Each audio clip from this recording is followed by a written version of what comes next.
여러분 안녕하세요.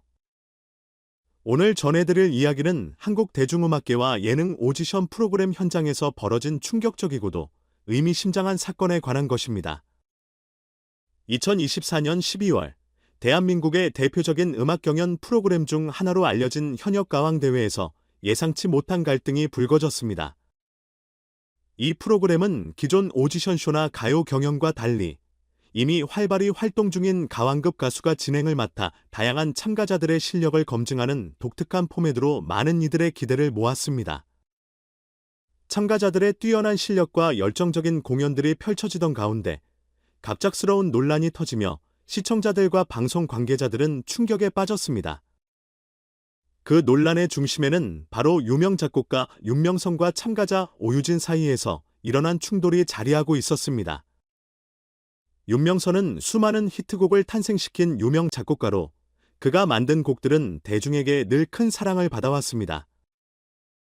호소력 짙은 멜로디 라인과 감성적이며 섬세한 편곡, 그리고 다양한 아티스트들과의 성공적인 콜라보레이션을 통해 이름을 떨친 윤명선은 이번 현역가왕대회에서도 오유진과의 협업을 준비하며 주목받았습니다.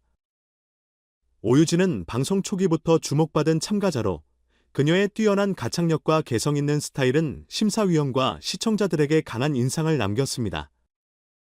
윤명선의 곡을 공연한다는 소식은 단지 곡 하나의 선택을 넘어 두 예술가의 만남을 통해 어떤 음악적 시너지가 폭발할지 기대를 모았던 부분이었습니다. 그러나 방송 중 예상치 못한 상황이 벌어졌습니다. 오유진이 갑작스럽게 윤명선의 곡을 공연하기를 거부한 것입니다.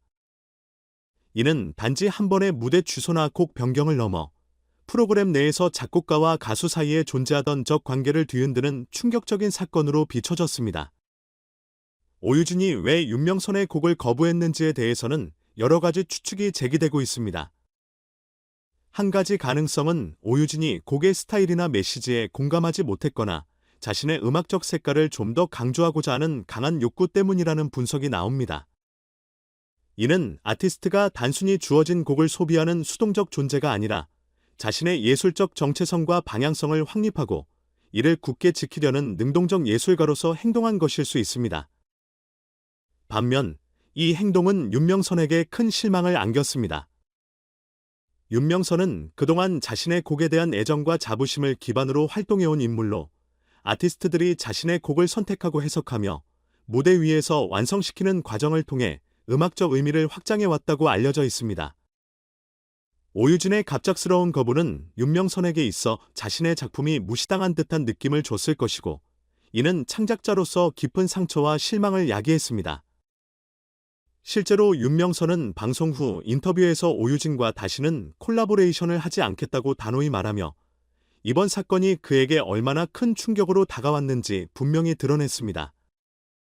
이번 갈등은 방송을 통해 크게 이슈화되었고, 시청자들은 오유진의 결정과 윤명선의 반응에 대해 다양한 의견을 쏟아냈습니다. 일부 시청자들은 오유진의 독립적인 음악적 선택을 존중하며 아티스트로서 자신의 길을 개척하려는 그녀의 결정을 옹호했습니다.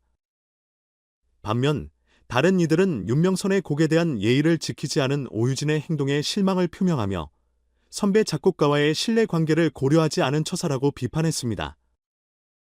대중은 스타를 소비하는 데 있어 단순한 실력 평가를 넘어 도덕적 판단과 관계의 상호 존중이라는 기준까지 적용하고 있으며, 이는 현대 엔터테인먼트 소비자들의 복잡한 가치관을 반영합니다. 이 갈등은 프로그램의 흥행 요소로도 작용했습니다. 시청자들은 두 사람이 앞으로 어떻게 관계를 정립할 것인지, 그리고 오유진이 자신의 음악적 비전을 어떻게 구현해 나갈지 궁금해하며 TV 앞으로 모였습니다. 결국 방송은 이런 갈등을 통해 또 다른 서사를 만들어내며 시청자들의 주목도를 높이고 팬덤 논쟁을 촉발하며 높은 화제성과 시청률을 얻을 수 있는 전략적 위치에 서게 됩니다. 엔터테인먼트 산업에서 논란과 갈등은 때로는 부정적으로 보이지만 동시에 대중의 관심을 끌어내는 강력한 도구이기도 합니다. 향후 전개에 대한 관심도 커지고 있습니다. 윤명선과 오유진은 그동안 음악적 협력을 통해 많은 성과를 기대할 만한 조합으로 여겨졌지만, 이번 사건으로 인해 두 사람 사이에는 심각한 균열이 생겼습니다. 시청자들은 이들이 다시 협업할 가능성이 있을지 아니면 완전히 결별할지에 대해 궁금해하고 있습니다.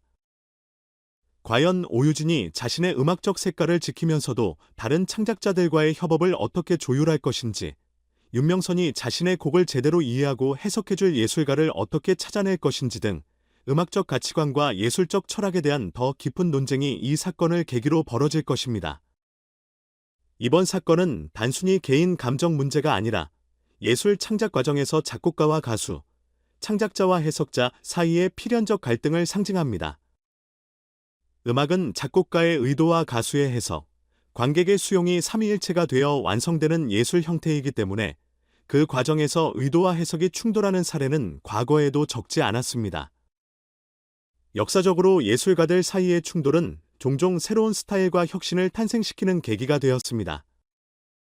결국 현역 가왕 대회에서 벌어진 윤명선과 오유진의 갈등은 단순히 한 번의 방송 에피소드가 아닌 예술적 가치관과 상호 존중, 그리고 대중음악 산업의 새로운 질서 형성을 향한 길에서 벌어진 상징적인 사건으로 남을 것입니다. 이는 대중음악계가 성장하고 발전하는 데 있어 반드시 거쳐야 할 과정일 수 있습니다. 시청자와 팬들은 이제 단순히 결과를 지켜보는 수동적 관찰자가 아니라 온라인 커뮤니티와 SNS를 통해 의견을 표출하며 문화 생산 과정에 적극적으로 참여하는 능동적인 주체가 되었습니다. 앞으로 이 갈등이 어떻게 마무리될지, 윤명선과 오유진이 다시 협업할 가능성이 있을지, 그리고 이 사건이 한국 대중음악계에 어떤 흐름을 남길지는 아직 미지수입니다. 그러나 이런 복잡한 갈등과 논쟁을 통해 대중음악계가 계속 성장하고 발전한다는 점은 분명합니다. 이러한 변화는 더 다양한 목소리와 가치가 공존하는 풍요로운 문화 생태계를 만드는 데 기여할 것입니다.